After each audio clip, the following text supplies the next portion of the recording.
Hello and welcome to my channel, From Profession to Passion, with me, Vicky Mittman. The purpose of this channel is to inform and inspire professionals to live their careers on their terms. Whilst the traditional route in many professions may work well for some, it isn't for everyone, and there are different ways of doing things.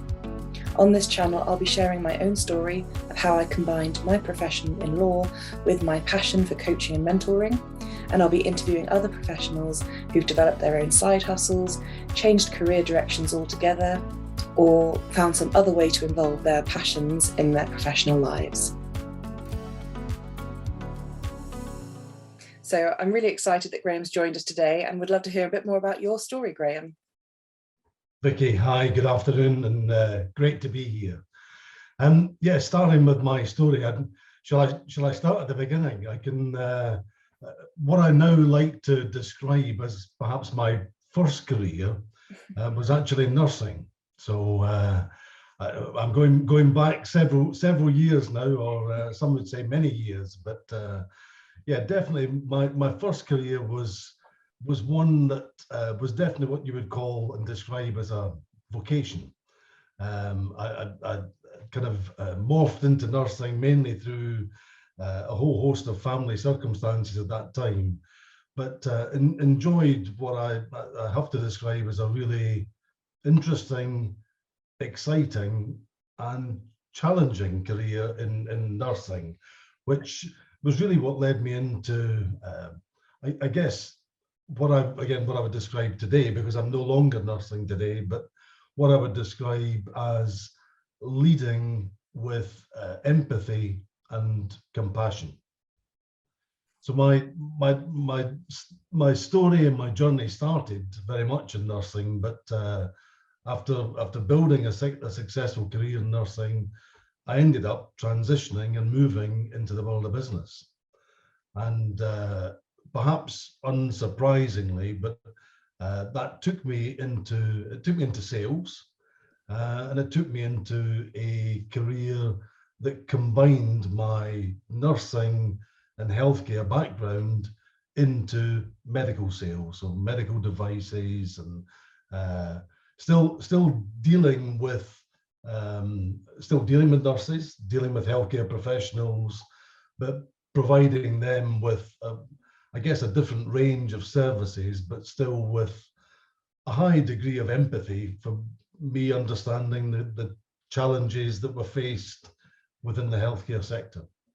I think that's really important, actually, isn't it? Because it was very much your grounding and your first vocation in nursing that led you into that particular role, and being able to do that role well. It was tying those two together, wasn't it? That compassionate and empathetic side. Yeah, definitely. And you know what? Although what's interesting for me, if I think when I reflect now and I think back, and certainly for many years to begin with, I was never exposed to any formal training in terms of sales. So, but one of the things which I now realize absolutely stood me in good stead was the fact that I had a range of transferable skills. And those transferable skills, first and foremost, I guess, was, yes, okay, I had a natural affinity, if you like, to be, to use my empathy, to be able to put myself in other people's shoes. Mm. But that, from a sales perspective and from a business perspective, and whether that's about helping, and that's the point. I always looked at it as helping people to buy, rather than trying to sell something that I thought people might need, or perhaps in some instances trying to sell something that people didn't need. Mm. So I think for me that ability to use empathy, to really put myself in another person's shoes, and all the things that I learned in nursing around the importance of building trust, the importance of actually building a trusted relationship with other people. These are all the foundations, if you like, that I've discovered over the years, that actually, without any formal sales training again, I found myself being successful in a business setting, but really just by deploying all the things I had learned during nursing. Yeah, and I think it's quite clear to me from some of our conversations that the bits of nursing that you really enjoyed, particularly helping people and that compassionate side, that sort of followed you all the way through your working life so far, hasn't it? And that, I think that's because it was so strong for you right at the beginning. It's one of the things you really enjoyed about your career in nursing, which has come through to what you're doing even now with Why Leadership. It's really interesting because I mean, the business Why Leadership has the word why right at the beginning of the company name, and that's there for a reason, and it's there because it's, yes, it's a leadership development business, but it starts with why, and I'm really passionate about focusing on doing what I'm doing but with purpose, and helping others to do what they are doing with purpose. And as someone who is I'm a fan of Simon Sinek, who has written some books around starting with why, and the importance of that, and that definitely resonated with me. As I say, okay, that's a recent development in recent years, but if I look back on my success over the years, everything that I've done has started with why, and my own personal why, which is all firmly rooted in helping other people. Okay, I brought my why to life in my first career in nursing. I then brought it to life in sales and in business development. I brought it to life in leading and growing franchise businesses where I was there to, and I took my responsibility to support franchisees. Really, I feel that's really important. And now with Why Leadership, I'm using leadership development coaching services to help primarily franchisors, but I'm doing that, and I'm still living and breathing what was and what is my why, even though it was developed in my early teens. And as I say, I've brought my why to life in different ways over the years, but that's been the one constant. Yeah, and I think if you've got that sort of really core principle, it's always going to be a foundation stone for any of your decision making as well. But Graeme, you and I met through the franchise world because we're both in that community. I've been a franchise lawyer for many years, and I'm now also a coach and mentor. So when I heard your coaching with compassion seminar that you did for the BFA, which really resonated with me, and I picked up with you after that, and we've had a few conversations since. It really struck me how important coaching skills are for franchising, because as we all know, and as I know from drafting franchise agreements and from seeing it as a director of a franchisor, the best franchisors out there coach their franchisees to perform brilliantly. And if they don't support their franchisees, the franchisees don't do well and the franchisor doesn't do well. It really is a business model, when it's done properly, that requires the franchisor to give that extra level of support and guidance. I mean, in your experience in working with franchisors, do you find that's a really core mission for their head office teams, to make sure their franchisees have that support? And what sort of things do you tend to help them with, or help them with on the coaching side? Yeah, so definitely, I think, let's say, as long as you've got ethical, responsible franchisors, which of course there are, thankfully there are many of those across the UK, and yeah, definitely, I think the first thing for me is a recognition that in that franchise or franchisee relationship, coaching is key. And I think first and foremost, so many people have come out of perhaps corporate life and looking to move away from some of the trappings that come with corporate life, I suppose. And the fact that they are running their own business, I think it's really important to use coaching and to help them, empower them to come up with the right answers, whether that's around goal setting or whatever aspect that it is. I think that's essential, and creating that coaching culture is really powerful. I think at the other side, part of that for me is also about helping other people, franchisees, for example, to connect and really understand what their hopes and dreams are for the future. And I think that's quite different to perhaps coaching with or coaching for performance, where you might be, you know, much more around just trying to resolve one particular issue. And there is a place for that, but I think in that franchise or franchisee relationship, putting a strong, robust coaching culture that really provides support and challenge to franchisees, I think is really important. And it comes back to the fact that, again, one of the lessons learned over the years is just how interdependent that franchise or franchisee relationship is. You know, the franchisor will only ever be truly successful if the franchisees are successful. And I think making sure that that connection is there is crucial in developing a scenario whereby you've got happy, profitable franchisees, and equally, you know, a profitable franchisor who can continue to invest in the franchise business overall. Absolutely. And I think you hit the nail on the head where you talked about not just coaching for performance, you know, coaching to make sure the figures, the turnover, the income is right, but also coaching for, you know, values and goals for the franchisee that also hopefully align with those of the franchisor, so that there can be this really strong connection that works well between them.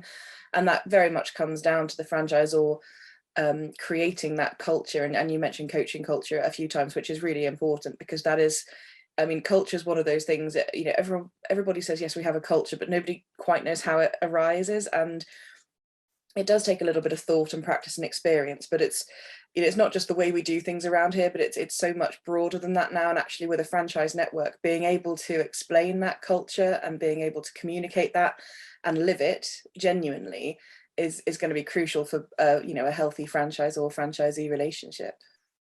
Yeah, I think again, you're absolutely correct. I mean, when I'm working with franchisors, you know, whether that's starting and, you know, putting a strategy for growth together, and, you know, helping franchisors to articulate their own why, being clear about the vision, being clear about the mission, as you say, values, behaviors, and publishing that, and but not just publishing it in a way which it's, you know, words that are on a wall or whatever else. It's about real engagement with franchisees, real collaboration, and when that's done, you use the word, you know, this is how we would be around here.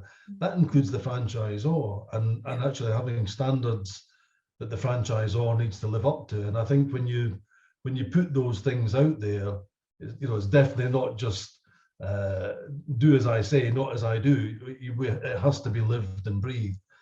And certainly, you know, from my own perspective, of course, you know, mistakes are inevitable.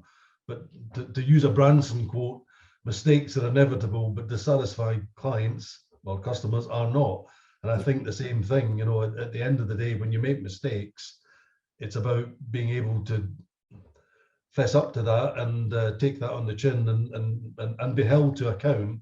So as much as franchisors should be holding their franchisees to account, equally franchisees should be able to hold the franchisor to account. And I think that, for me, comes back to this interdependent relationship that is built on a platform of openness, honesty, and trust. Absolutely, all really crucial things to have in business. And actually, I've been reading a lot about how millennials, which I believe I'm just caught in, but, you know, that sort of newer group of people entering the workforce in the last sort of 15 years, and, you know, right up to those born up to, I think it's 2010, that sort of group, are not willing to work for companies that they don't believe are ethical. And that you know, that trusting nature is a really important thing. So tell me, Graeme, if you could go back in time and give your 21-year-old self a bit of advice, or if you could do anything differently, what would you say? That's a really good question. I think be confident, and actually have faith in your own ability. I remember, I remember at the early stages of my career, I remember thinking, as someone who didn't do particularly well at school, as it happened, so I wasn't particularly strong from an academia perspective, until I found something that I was absolutely passionate about. And what was amazing for me was the fact that probably for the first time in my life, for example, when I was going through my nurse training, that was the first time I'd ever really excelled at anything. And I think there's all sorts of, it's really easy to have self-limiting beliefs about what you can or can't do, or what you should or shouldn't do.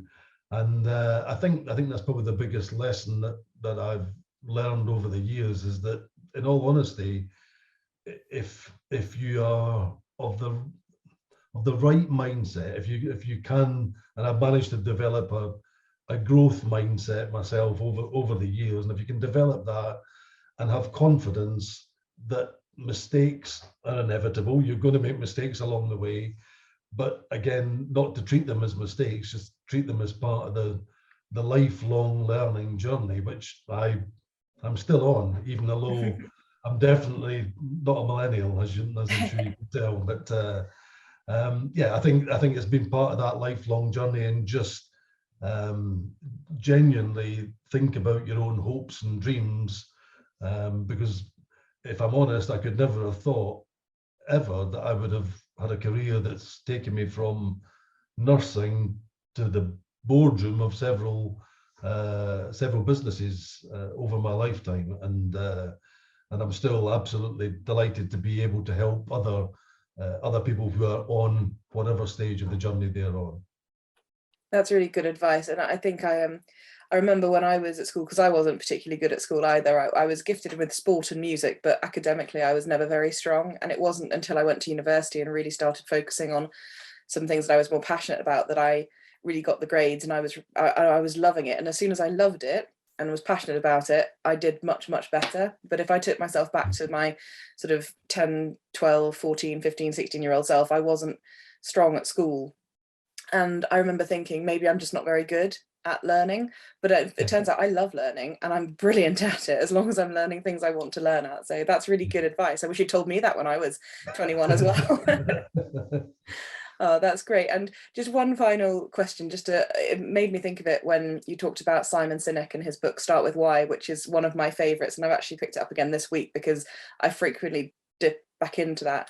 Are there any other books that you think are phenomenal for people to look at if they're either considering exploring a bit more about themselves or potentially changing direction? What would you recommend? So, and this wasn't prepared, but I have a couple of books which are always at my side, but probably I would suggest that one is Mindset. It's By Carol Dweck. Yeah, brilliant book. Carol Dweck, exactly. It's it's one of those books that, certainly for me, absolutely resonated with me. It brought things to life. It's the research behind some of the stuff as well. And I know that for some people, when you're talking about, the power of mindset and, but perhaps coaching or whatever, not everybody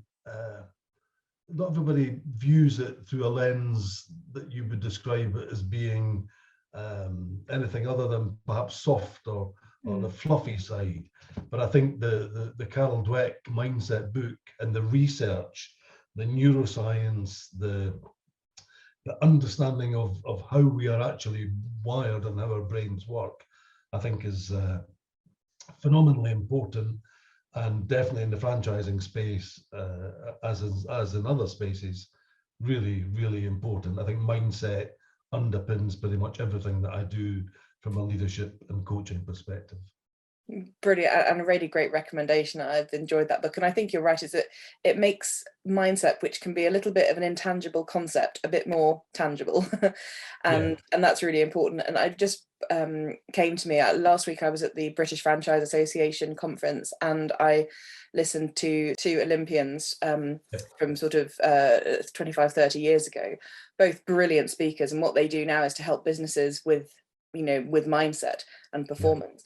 And one of them said, you know, when you get to the Olympics, everybody is already a top level athlete, and the only thing that separates those that win the gold is mindset. And that's how crucial it is. I mean, you can get a load of athletes together, all of whom can do what they do, their particular sport, brilliantly, but mindset is what will help you win and carry you right to that finish line and to the gold medals. Absolutely, I couldn't agree more. So. Thank you so much, Graeme, for joining me today, and I look forward to catching up very, very soon with you again. Vicky, it's been my absolute pleasure. Thank you for inviting me. Thank you for watching this video, and I hope it's provided some food for thought. If you've enjoyed it, please subscribe below and feel free to like or comment. I'd love to know what you think. If you're interested in hearing more about this, please join my Facebook community, From Profession to Passion with Vicky McKinnon. I'll see you next time.